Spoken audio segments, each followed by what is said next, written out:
Hi అండి, నమస్తే. నేను మీ స్వాతి. అందరు ఎలా ఉన్నారు? నేనైతే చాలా బాగున్నాను. మీరు బాగుండాలని మనస్ఫూర్తిగా అయితే కోరుకుంటున్నాను. ఈరోజు మరొక మంచి వీడియోతో అయితే మీ ముందుకైతే వచ్చేసాను. అలాగే నన్ను సపోర్ట్ చేస్తూ సబ్స్క్రైబ్ చేస్తున్న ప్రతి ఒక్కరికి అయితే పేరు పేరున అయితే థ్యాంక్ యూ సో మచ్ అండి. లాంగ్ వీడియోస్ వెళ్ళకున్నా షార్ట్స్ అయితే బాగానే వెళ్తున్నాయి. దానికి కూడా థ్యాంక్ యూ సో మచ్. ఇంకా ఇవాళ వీడియోలో అయితే కొత్తగా ఎవరైనా వంటలు రాని వాళ్ళు ఈజీ మెథడ్లో వంటలు ఎలా కుక్ చేసుకోవాలో ఈ వీడియోలో అయితే చూపిస్తాను. అలాగే వీడియో నచ్చితే తప్పకుండా లైక్ ఇచ్చేసి అలాగే మీ విలువైన సమాచారాన్ని సరదాగా కామెంట్లలో అయితే సర్దేయండి. ఫస్ట్ ఇదే ఎందుకు పెట్టేశాను అని అనుకుంటున్నారా? ఓ తిక్క పని అండి. ఫోన్లో ఫుల్ స్టోరేజ్ అయిపోతుంది. అసలు ఫోన్ స్టార్టింగ్ వీడియో డిలీట్ అయిపోయిందనమాట. ఇంకేం చేసేది లేక ఇదైతే పెట్టేశాను. అంటే ఎండ్లోది స్టార్టింగ్లోకి అయితే తీసుకొచ్చా. చూసారు కదా, ఈ మిక్సీ మూత అయితే తీయడానికి నాకైతే ఉన్న శక్తిని మొత్తం పెట్టాల్సిన టైం వచ్చేసింది అనమాట. టైట్గా పట్టేసుకుంటుంది. ఎంత గట్టిగా లాగినా రానే రాదనమాట. ఇంకా ఏవో టైంకి అంటే ఉరుకుల పరుగుల జీవితంలో మార్నింగ్ 8 వరకు ఫుల్ గజిబిజి ఉంటుంది అనమాట. మా ఆయన వెళ్ళే వరకు టెన్షన్గానే ఉంటుంది. ఇంకా వెళ్ళిన తర్వాత మన ఎడిటింగ్లు, పనులు, పిల్లలు ఇవన్నీ కామన్గా జరుగుతూనే ఉంటుందన్నమాట. రొటీన్ జీవితం అయిపోయింది. ఎక్కడికైనా మైండ్ అయితే మస్తు టెన్షన్గా, అస్సలు పిల్లలు అయితే ఫుల్ గజిబిజి చేసేస్తున్నారు అనమాట లైఫ్ని. ఏదైతే ఏముందిలే అండి, ఇంకా రోజు కామన్గా అనుకునేవి చేసేవే కదా. అయినా ఇంకా ఈరోజు అయితే అంటే వీడియో చేసి కొత్తగా ఎవరికైనా కుకింగ్, ఇంకా మార్నింగ్ నుంచి అయితే ఈ వీడియో అయితే తీశాను. పొద్దున టిఫిన్ దగ్గర నుంచి మధ్యాహ్నం కుకింగ్ వరకు అన్నీ మీకైతే ఈ వీడియోలో అయితే చూస్తాను. ఇప్పుడైతే వడ అయితే చేస్తున్నాను. ఇంకా వడకు ప్రిపరేషన్ అనమాట. అలాగే చట్నీ చేసేసాను అనమాట. ఇంకా మా ఆయనకైతే ఎప్పుడు పల్లి చట్నీ కావాలి, చింతపండు చట్నీ, ఇలా చాలా రకాల చట్నీలు ఉంటాయి. బొంబాయి చట్నీ ఒక్కసారి ట్రై చేయాలి, ఏ విధంగా వస్తుందో చూడాలి. మామిడికాయలు వచ్చినాక ఒక్కసారి బొంబాయి చట్నీ అయితే ప్రిపేర్ చేసుకోవాలి. ఇంకా ఏదైతే ఏముందండి, ఈ చట్నీ అయిపోయింది. ఇంకా తర్వాత వచ్చేసి ఏం వెతుకుతున్నానో, వడ కోసమని ఆయిల్ అయితే తీసుకున్నాను అనమాట. చూసారా, ఈ కాయనైతే రోజు ఒక్కరోజు కాదండి, రోజు ఆయిల్ ఫుడ్సే చేయాలి. లేదనుకోండి తినకుండా వెళ్ళిపోతాడు. ఇంకా తన కోసం అని తప్పక ఒప్పక మనసొప్పక ఇటో ఇంకా అయినా అందులో కూడా వేస్తున్నాను. అన్నీ మ్యాక్సిమం అయితే ట్రై చేస్తున్నాను. ఇంకా చూడాలి, అంటే మెల్లిమెల్లిగా అయితే మొత్తం తగ్గిద్దామని ట్రై చేస్తున్నా, ఎలా ఉంటుందో సిచ్యువేషన్ అని.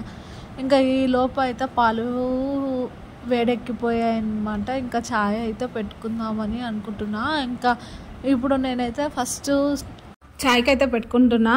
అందులోకి మిరియాలు, అల్లము, తర్వాత చక్కెర, చాపొడి ఇవన్నీ వేస్తున్నా అనమాట. ఎర్లీ మార్నింగ్ రోజు 7కి 6:30కి అలా ఇంకా బాతింగ్ చేయడం వల్ల కొంచెం కోల్డ్ అలా అయితే స్టార్ట్ అయిపోతుంది. వెదర్ ఇప్పుడిప్పుడే అయితే మార్నింగ్ పూట ఫుల్ చల్లగా ఉంటుంది. ఇంకా 10 కాకముందే ఫుల్ వేడైపోతుంది అనమాట. ఇంకా ఆల్మోస్ట్ ఎండాకాలం స్టార్ట్ అయిందనే చెప్పాలి.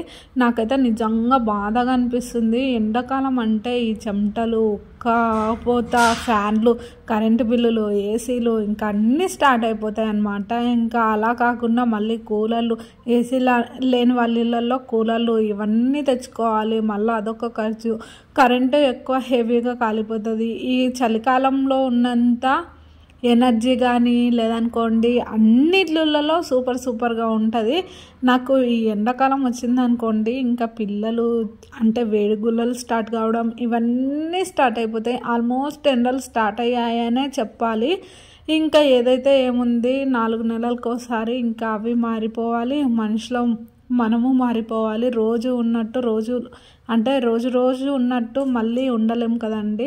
ఏ రోజు ఆ రోజు గడిచిపోకుంటే జీవితం ఆగిపోతుంది కదా. అలానే కాలాలు కూడా మారిపోవాలన్నమాట. ఇంకా ఇప్పుడైతే వడకైతే నేనైతే ప్రిపేర్ అయితే చేసుకుంటున్నాను. వడలోకి మొత్తం నేను మినప్ప అంటే ఏమంటారు, టయానికి వర్డ్స్ గుర్తు రావండి. ఇదొక బాధ అనమాట. నాకు తొందరగా చెప్పేద్దాం అనుకున్నా.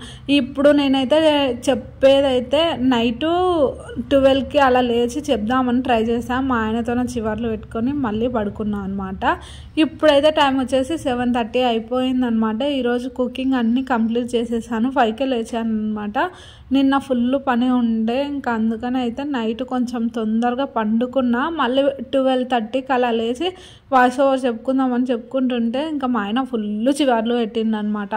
పిల్లలతోనే అంతగానం పొద్దున్నుంచి రాత్రి వరకు ఒక్కదానివే చూసుకుంటూ ఉంటావు, ఇంకా ఇంట్లో పనులు అన్నీ ఉంటాయి, కొంచెం రెస్ట్ తీసుకో, ఏదన్నా అయితే మళ్ళీ చేసేతోడు ఎవ్వరు లేడు చూడు, అది దాన్ని బెదిరించిండు. అది కూడా వాస్తవమే. మనిషికి నిద్ర ఖచ్చితంగా 6 గంటలన్నా ప్రశాంతంగా పండుకుంటేనే ఏ బాధ లేకుండా జీవితం సాఫీగా సాగిపోతుంది. నిద్ర లేకుండా మనం ఏ పని చేయలేమన్నమాట. లేచిన వెంటనే కొంచెం మైండ్ రిలాక్స్ ఉంటేనే ఏ పనికైనా స్టార్ట్ చేయొచ్చు, ఆ పని ఈజీగా చేసుకోవచ్చు. ఇక్కడైతే వెజిటేబుల్స్ అంటే వడలోకి అయితే ఆనియన్స్ కట్ చేస్తున్నాం. చెప్పొచ్చో చెప్పరాదో కానీ నా ఫ్యామిలీ మెంబర్స్ ఎవ్వరికి నేను యూట్యూబ్ స్టార్ట్ చేశానని తెలియదన్నమాట. ఇంకా చూస్తే మా అమ్మ ఒక్కతే చూస్తుంది అనమాట. తర్వాత ఇంకో అమ్మ అయితే నాకు కొత్తగా యాడ్ అయ్యిండ్రు అనమాట. నా వీడియోస్ ఏదన్నా పెట్టని, ఎలా అన్నా ఉండని, మంచిగా ఎంకరేజ్మెంట్, లైఫ్లో ఖచ్చితంగా ఎంకరేజ్మెంట్ అనేది ఉండాలి. లేదనుకోండి ఏదో ఒక టైంలో అయితే షట్ డౌన్ అయిపోతూ ఉంటాము. కొంచెం ఎంకరేజ్మెంట్ ఉందనుకోండి హాయిగా, అంటే ఏమో ఈ జీవితము అలా అనిపిస్తుందేమో. పొగడ్తలకు ఒక్కసారి అలవాటు అయిపోయాక మళ్ళీ అంటే కొంచెం ఏమంటారు, నాకు పొగడ్త అంటే అంతేం నచ్చదులేండి. పొగడ్త వల్ల ఇంకా చెడిపోతామనే ఫీలింగే వస్తుంది నాకైతే. కాకపోతే ఇంకా నేను యూట్యూబ్ స్టార్ట్ చేసినప్పటి నుంచి ఒక అమ్మ అయితే మంచిగా మెసేజ్లు పెట్టడం, ఎంకరేజ్మెంట్ చేయడం, మంచిగా చేస్తున్నావు ఇంకా చెయ్యి అని అయితే అంటే ఆమెది కూడా చెప్తాను. ముందు ఫ్యూచర్లో అయితే మంచిగా ఎవరిని మర్చిపోకున్నా అమ్మని మాత్రం అస్సలు మర్చిపోను. ఒక అమ్మలాగా మంచిగా సజెషన్స్ ఇవ్వడం కానీ, ఇలా చేయండి అలా చేయండి, తెలిసినవి తెలియనివి ఏవో ఒక్కొక్క టైంలో అయితే చెప్తూ ఉంటారు. కాబట్టి నాకైతే చాలా సంతోషంగా ఉంది ఆమెను కలిసినందుకు. అంటే ఫ్యూచర్లో కలిస్తే ఏమో చెప్పలేం కానీ ఇప్పటికైతే అంటే మెసేజ్ల వల్ల అయినా కలుస్తున్నా అనే ఫీలింగ్ వస్తుందన్నమాట. ఎవరైనా కొత్తగా అంటే వంటకు రాని వాళ్ళు ఈ విధంగా ఒక్కసారి ట్రై చేయండి. వడలు అయితే నేను జీలకర్ర, వాము, తర్వాత కరివేపాకు, కొంచెం పుదీనా కూడా వేసిన, ఇంకా ఆనియన్స్ వేసిన, పచ్చిమిర్చి చిన్న తరిగి వేసిన, కొంచెం క్యారెట్ కూడా వేసిన. అవన్నీ చూపిద్దామంటే మా ఆయన అప్పటికే చాలా అంటే చాలా కచ్చిపిచ్చి చేస్తుండ అనమాట. ఇంకా ఇలా వడలు ఎవరైనా కానీ నైట్ టైం పిండిని పట్టేసుకొని ఫ్రిడ్జ్లో పెట్టుకోండి. తర్వాత ఇలా మళ్ళీ వేసేటప్పుడు తీసేసుకొని అన్నీ కలిపేసుకొని ఇలా నీళ్ళల్లో ముంచి వేసుకున్నారనుకోండి చాలా ఈజీగా వస్తుంది. వీటి కోసం ఎక్కువ కష్టపడే అవసరం ఏమీ ఉండదన్నమాట. నాకు తెలియక వడలు ఎలా చేస్తారో అస్సలు వచ్చేది కాదు, ఫుల్ భయపడుతుంటే. ఇంకా నేనైతే ఒక 2-3 చాయ్ జాలీలు అంటారు కదా, అవుట్లల్లో కూడా బాగానే వస్తుంది అన్నమాట. ఇంకా నూనెలో ముంచి తీస్తుంటే అది చాయ్కి మళ్ళీ పోయనిక రాక 3-4 పాడేసిన అనమాట. అందుకనే చూసారా, నా టీ మాత్రం చాలా అంటే చాలా ఇష్టం. ఎలా ఉడుకుతుందో చూడండి మీరు కూడా. సూపర్ టేస్ట్ ఉంటుంది. ఈ ఛాయ్ని మాత్రం నేను అస్సలు మర్చిపోను. ఛాయ్ ప్రియులు ఎంతమంది ఉన్నారో కామెంట్ చేయండి. నాకు మాత్రం ఛాయ్ అంటే మరీ చాలా ఇష్టం. ఇక్కడైతే వడలు వేగుతున్నాయి, వింటే భారతమే వినాలి, తింటే గారెలే తినాలి అనే ఫీలింగ్ వస్తుంది అనమాట. ఇలా పోపు భలే ఉంటుంది అనమాట. వట్టి మిరపకాయలు ఎక్కువ వేసుకోండి.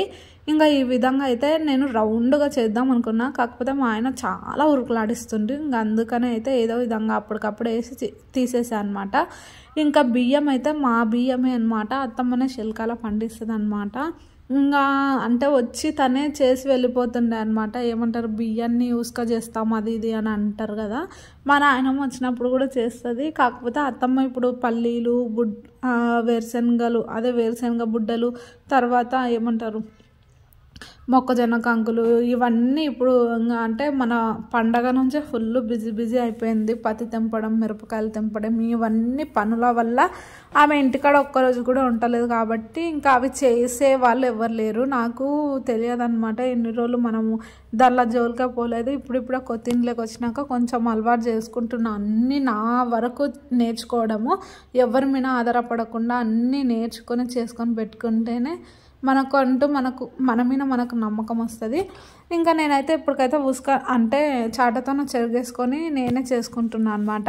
ఇలా అయితే బియ్యాన్ని కడిగేసుకొని పెట్టుకుంటాను. ఆ బియ్యం నీళ్ళు కూడా నేనేం పారబోయాను, ఎందుకంటే మొక్కలకి కావాలి కాబట్టి. ఇంకా ఈ బియ్యం నీళ్ళు, చికెన్ వాటర్ ఇవన్నీ చాలా హెల్దీ మొక్కలకి. ఇంకా పూజకు పెట్టుకునే పూలకు మాత్రం చికెన్ వాటర్ అలా పోయాను, ఇంకా బియ్యం నీళ్ళు పోసేస్తా. ఇలా అయితే వెజిటేబుల్స్ అన్నీ ఈరోజైతే పాలకూర పప్పు చేద్దాం అనుకుంటున్నా. అందుకని ఇంకా ఇప్పుడైతే నేను ఈ పాలకూరని అయితే కటింగ్ చేసుకుంటున్నా. ఫస్ట్ పాలకూరలో అక్కడక్కడ ఏమన్నా గడ్డి పొరకలు అవి ఇవి ఏమన్నా వచ్చింటాయని నీట్గా ఫస్ట్ కట్ చేసుకోవడానికి ఇంకా ఇలా అయితే నేను ముందే ప్రిపేర్ చేసుకుంటున్నా. అన్నీ ఒక్క కట్ట కట్ చేసుకుంటూ టైం వేస్ట్ చేసేదానికన్నా అన్ని కట్టలు తీసుకొని ఇలా ఫస్ట్ అన్నీ క్లీన్గా చూసుకొని తర్వాత కట్ చేసుకుంటే మనకు టైం సేవింగ్ ఉంటుంది. తర్వాత వేరే పని చేసుకోవడానికి టైం తొందరగా అవుతుంది కాబట్టి నేనైతే ఒక్కసారి ఇలా కట్ చేసుకుంటాను. ఈ కాండాలు ఉంటాయి కదా, ఈ కాండాలను మాత్రం నేను అస్సలు తీసి పాడాను, ఎందుకంటే విటమిన్స్ అన్నీ అందులోనే ఉంటాయి. ఎవరికైనా తెలియని వాళ్ళకు ఒక్కటే మాత్రమే చెప్తున్నాను అనమాట. ఈ విధంగా మొత్తం కట్ చేసుకొని ఇంకా నేనైతే పప్పుకి ప్రిపేర్ చేసుకుంటాను, అది కూడా చూపిస్తాను. ఇప్పుడు చాలామంది కొత్తగా పెళ్ళిళ్ళు అయ్యి అంటే ఇంతకుముందు హాస్టల్లో అలా ఉంటారు, ఇంకా పెళ్ళి అయ్యి ఉంటుంది. పెళ్ళి కాగానే ఇంకా అంటే బాధ్యతలు పెరిగిపోతాయి. ఏది అంటే ఎంత గర్వంగా ఎట్లా పెరిగినా ఖచ్చితంగా ప్రతి అమ్మాయి ఏదో ఒక టైంలో అయితే వంట రూమ్లోకి రావాల్సిందే, అది తప్పదు. ఇంకా మన పనులు మనం చేసుకుంటేనే చాలా హెల్తీగా ఉంటాము. ఎంత పని మనుషులు ఉన్నా, ఎన్ని మిషన్స్ ఉన్నా, ఏవి ఉన్నా కొంచెము మన పని మనం చేసుకుంటేనే హెల్తీగా ఉండడానికి మ్యాక్సిమం ట్రై చేస్తాము. మన అమ్మమ్మలు మన అంటే ఏమంటారు తాత వాళ్ళు, మన నాయనమ్మలు ఉన్నట్టు కూడా మనము అంటే కనీసం ఒక 40 ఏళ్ళ వరకు కూడా మంచిగా ఉంటామో ఉండమో అని అయితే నాకు ఫీల్ కొడుతుంది అనమాట. నాకు ఇప్పుడే బ్యాక్ పెయిన్, ఇంకా సి సెక్షన్ అయింది కాబట్టి ఇప్పుడే బ్యాక్ పెయిన్ ఇవన్నీ తీస్తున్నాయి. కొంచెం ఇంట్లో ఎక్కువ ఉరుకులాడినా ఇంకా బ్యాక్ పెయిన్ బాగా తీస్తుంటుంది. అందుకనే నేనైతే మా ఆయన తినకుండా నేనైతే హెల్దీ ఫుడ్ పెట్టడానికే మ్యాక్సిమం ట్రై చేస్తున్నా. మార్నింగ్ పూట కూడా ఆ టిఫిన్లు ఏదో విధంగా అయితే తన ఇష్టం, ఇంకా బయటన్నా తినని ఇంట్లన్నా తినని, లేదనుకోండి మ్యాక్సిమం ట్రై చేస్తా. ఇంకా వీలైతే ఓకే, లేదనుకుంటే ఇంకా ఆయన ఇష్టం బయట తినమని చెప్పేస్తా అనమాట. ఇంకా నాకైనా ఆయిల్ ఫుడ్స్ తింటే ఎట్లనో ఉంది, మంచి జ్యూస్లు ఏవి అలవాట్లేవు చిన్నప్పటి నుంచి. ఇంకా ఇప్పుడు ఏమంటారు ఇత్తనం మంచిదైతేనే మొక్క మంచిది అన్నట్టుగా ఇంకా చిన్నప్పటి నుంచి తనకి ఏవి అలవాట్లు లేవు. ఇప్పుడు నేను రుద్ది తిను అంటే ఎక్కడ నా మిన్న చిరాకు కూడా పడుతున్నా అనమాట. ఇంకా జ్యూసులు, ఒక పండు ఇలా తినాలి చేయాలని ఏమీ ఉండదన్నమాట. ఇంకా ఏదైతే ఏముందండి, కాకపోతే నేను తను తినకున్నా నేను సాయశక్తులు అయితే ప్రయత్నిస్తున్నా. ఒకరోజు తినరు, 2 రోజులు తినరు, 3వ రోజు తినరు, ఇంకా 4వ రోజు ఎక్కడ పోతారు? ఎన్ని రోజులు అంటే హోటల్ ఫుడ్ తింటారు చెప్పండి? ఆటోమేటిక్గా మన దారిలోకి వస్తారు. అప్పటిదాకా కొంచెం ట్రయల్స్ వేసి సహనంగా చేసి పెట్టినామనుకోండి ప్రశాంతంగా ఉంటుంది అన్నమాట. ఇంకా ఈ పాలకూర కలిపి పెట్టుకుంటే కూడా చాలా టేస్ట్ ఉంటుంది. 4 ఆనియన్స్ వేసి కొంచెం కారంలో బాగా మగ్గ పెట్టుకొని తిన్న భలే ఉంటుంది. కాకపోతే నేను నైట్ టైం ఎలాగో వెజిటేబుల్సే చేస్తున్నా, అందుకని ఇంకా మళ్ళీ ఎందుకు నైట్ టైం కూడా ఇవే రుద్దడం అని ఇప్పుడైతే ఇంకా ఆఫ్టర్నూన్ టైంలో అయితే ఖచ్చితంగా పాలకూర పప్పు, మెంతంకూర పప్పు, సుక్కకూర పప్పు, ఇంకా పుదీనా పప్పు కూడా చేశానండి. చాలా టేస్ట్ ఉంది. అవన్నీ పెడదాం అనుకుంటున్నాను షార్ట్స్లలో. కాకపోతే నాకు మధ్యాహ్నం పూట పిల్లలు ఎవ్వరు పెట్టుకునే వాళ్ళు లేరు, ఇంకా ఏడ్చుకుంటా నా దగ్గరనే వస్తూ ఉంటారు కాబట్టి కొంచెం టైం దొరికితే తీస్తున్నా. లేదనుకోండి పిల్లల్ని ఏడిపించి మాత్రం నేనైనా ఏమన్నా సాధించాలి అని ఉన్నా పిల్లల్ని ఏడిపించుకుంటూ చేసిన పని ఏం సక్సెస్ అవుతుంది చెప్పండి? ఇంకా అందుకని పిల్లలకే కేటాయిస్తున్న టైం అంతా వాళ్ళతో ఆడడం, స్పెండ్ చేయడం. ఇంకా నెక్స్ట్ ఇయర్ ఎలాగో మా పెద్దోడైతే వెళ్ళిపోతాడు స్కూల్కి. ఇంకా చిన్నోడు ఉంటే ఒక 1 ఇయర్ ఉంటాడు, తర్వాత వాడు కూడా స్కూల్కి వెళ్తాడు. ఇంకా అప్పుడు నా బిజీలో నేనుంటా, వాళ్ళ బిజీలో వాళ్ళు ఉంటారు.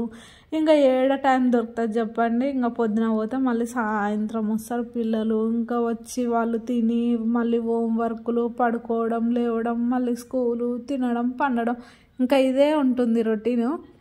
ఇంకా పప్పులు అయితే నేను అంటే ఎవరికైనా తెలియని వాళ్ళు పప్పు ఎలా చేయాలనో వీడియో అయితే పెట్టాను. ఇంట్రెస్ట్ ఉంటే ఎవరైనా చూడండి. షార్ట్లలో అయితే క్లియర్గా మెన్షన్ చేసి అయితే పెట్టాను. ఇంకా ఈ పాలకూర పప్పులో టమాటా, ఆనియన్ వేస్తే తీయగా అవుతుంది. కొంచెం చింతపండు, మిరపకాయలు తగినన్ని వేసుకోవాలి. నేను పిల్లలు ఉన్నారు కాబట్టి పిల్లలకి కూడా అన్నీ పెడుతున్నా. ఇది తినరాదు అది తినరాదు అని ఏం లేదండి.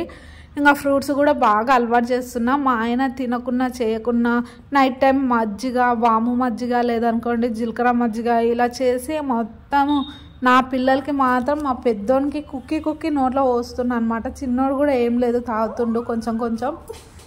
ఇంకా ఎల్లిపాయలు, కొంచెము జీలకర్ర, తర్వాత వచ్చేసి ఇంకా టమాటా ఒకటి, కొంచెం చింతపండు, కొన్ని వాటరు, కొంచెం పసుపు, తర్వాత ఆయిల్, ఇంకా తర్వాత వాటర్ వేసేసి కొత్తిమీర, పుదీనా అంటే పుదీనా మీకు స్మెల్ పడితే వేసుకోండి లేదనుకోండి లేదు. నేనైతే పుదీనా కూడా బాగా అలవాటు చేస్తున్నా. మార్నింగ్ టైం అయితే నేను పుదీనా జ్యూస్ కూడా తాగుతున్నా. క్యారెట్ జ్యూసు, పుదీనా జ్యూసు అవన్నీ నేను తాగుతున్నా. ఎందుకంటే నేను తాగిన మా చిన్నోనికి అయితే అంటే ఫీడ్ చేస్తున్నా కాబట్టి వానికి పనికి వస్తుంది. మా పెద్దోనికి కొంచెం పుదీనా అంటే రైస్ కానీ లేదనుకోండి అలా చేసి పెడుతున్నా వానికి. ఏదైనా కానీ ఆరోగ్యం మంచిగా ఉన్నప్పుడే కాపాడుకుంటూ వెళ్ళిపోవాలి. లేదనుకోండి మళ్ళీ ఒక్కసారి పాడైనాక దేన్ని ఒక సామెత ఉంటుంది కదా, ఏమన్నా ఆకులు పట్టుకుంటే ఏమొస్తుంది అన్నట్టుగా అలా అన్నమాట మ్యాటర్. ఇక్కడైతే టమాటా ఒక టిప్ అండి. టమాటా పడుకోబెట్టి కోసినాం అనుకోండి రసం అంతా వెళ్ళిపోతుంది. ఇలా అడ్డంగా కోస్తే రసం ఏమి వెళ్ళిపోదు. నేను చూపించిన విధంగా అయితే నాకు అంటే కరెక్ట్ మెన్షన్ చేశానో లేదో తెలియదు కానీ ఇలా టమాటాని పడుకోబెట్టి కోస్తే రసం అంతా వెళ్ళిపోతుంది. ఇలా అంటే వెల్లెలకల్ని కోస్తే ఇలా మంచిగా అయితే రసం వెళ్ళకుండా ఉంటుంది. అలాగే గిన్నెలు కూడా ఎక్కువ పడవు. మా పిల్లలు చూడండి ఇద్దరు కొట్లాడుకుంటా తన్నుకుంటా అస్సలు అన్నదమ్ముళ్ళు అంటే అన్నదమ్ముల్లాగానే ఉన్నట్టున్నారు పిల్లలు. వాళ్ళకి అర్థమైపోతుందేమో ఆల్మోస్ట్. ఈ విధంగా వాటర్ పోసేసుకొని కుక్కర్ పెట్టేసుకుంటే పప్పు రెడీ అన్నమాట. నేను మీకు చూపించాలని కొద్దిగా అయితే తొందరగా పెట్టేశాను. పిల్లలకు స్నానాలు అయిపోయినాయి, అన్నీ అయిపోయినాయి. ఈరోజు పని కొంచెం 5కే లేసాను కాబట్టి తొందరగానే అయిపోయింది. కాకపోతే ఈ పప్పుని నేనైతే ఒక 1 అవర్ మగ్గబెట్టుకుంటాను. ఇప్పుడైతే టైం వచ్చేసి 12 ఏమో అయ్యింది. మా ఆయన వచ్చేది 2కి కాబట్టి 1కి అట్లా నేను స్టార్ట్ చేస్తా వంట. ఎందుకంటే వేడిగా తింటాడు కాబట్టి ఇంకా బాగుంటుంది టేస్ట్ కూడా. వేడిగా తింటే ఏదైనా కొంచెం ఎక్కువ తింటాం అన్నమాట. ఇంకా లాస్ట్లో అయితే ఇలా కొత్తిమీర, పుదీనా ఇంట్లోనే పెంచుకుంటున్నా నేను. ఎక్కువ అంటే 20 రూపీస్ది తీసుకొచ్చినా సరిపోతలేదు అనమాట పుదీనా. అందుకని ఇంకా అక్కడ పైసలు పెట్టేదానికన్నా ఇంట్లోనే పెట్టుకోవచ్చు కదా అని ఇంకా నేను ఒక డబ్బాలో వేసి పెట్టుకున్నా. పుదీనా బాగానే అది బతుకుతుంది అంటే పెద్ద కష్టపడాల్సిన పని ఉండదు పుదీనాకైతే. ఇంకా అంతేకాకుండా రేపటికి దోశకి మా ఆయన దోశ తినడు, పొంగనాలే తింటాడు అనమాట. ఇంకా అందుకని అయితే ఆయన కోసం అని ఇలా అయితే ప్రిపేర్ చేస్తున్నా. బియ్యం ఒక గ్లాస్ వేస్తే మినపప్పు, శనగపప్పు, పెసరపప్పు, తర్వాత మెంతులు ఇలా అన్నీ యాడ్ చేసి పెట్టేసుకుంటాను. ఇంకా నైట్ టైం అయితే మిక్సీ పట్టేసుకుంటాను అనమాట. శనగపప్పు ఇది, తర్వాత ఇంకా కొంచెము జొన్నలు అవి కూడా వేస్తానన్నమాట. ఈ విధంగా అన్నీ చేసేసుకొని నైట్ టైం మిక్సీ పట్టేసుకొని పొద్దున్నే దోశ కానీ పొంగల్ కానీ ఏదైనా చేసుకుంటాను. ఈ విధంగా అన్నీ ముందు రోజే చేసుకుంటాను. చాలా ఈజీ అండి వంటలు. ఇలా అన్నీ ముందు రోజు ప్రిపేర్ చేసుకుంటాను. ఇదేనండి, ఏం టెన్షన్ పడాల్సిన అవసరం లేదు. కొత్త అయినా పాత అయినా ఎవరైనా చేసే విధంగా చేస్తే ఈజీగా చేసేయచ్చు వంటలు. అంత పెద్ద కష్టమేం కాదు. చాలా ఛానల్స్ ఉన్నాయి. కాకపోతే అన్ని ఛానల్స్ కాకుండా ఒక్క ఛానల్ని ఒకవేళ కొత్త వాళ్ళు అయితే అప్రోచ్ అవ్వండి. అలా అయితే ఈజీగా నేర్చేసుకోవచ్చు. అన్ని ఛానళ్ళు చూస్తే మైండ్ టెన్షన్తోనే ఏది మంచి రాదు. ఇదండి ఇవాళ వీడియో. నచ్చితే తప్పకుండా ఒక ఛానల్లో చూసి నేర్చుకున్నాం అనుకోండి ఈజీగా మంచిగా టేస్టీగా అందరికీ నచ్చే విధంగా చేయొచ్చు. పెద్ద కష్టమేం కాదు. దానికోసం టెన్షన్ పడి మైండ్లు ఖరాబ్ చేసుకోండి. వంటలు ఈజీ, చాలా ఈజీ. చేసే విధంగా చేస్తే చాలా అంటే చాలా టేస్టీగా ఉంటాయి. ఇదండి వీడియో. నచ్చితే తప్పకుండా మీ విలువైన సమాచారాన్ని కామెంట్లలో సర్దేయండి. ఉంటాను.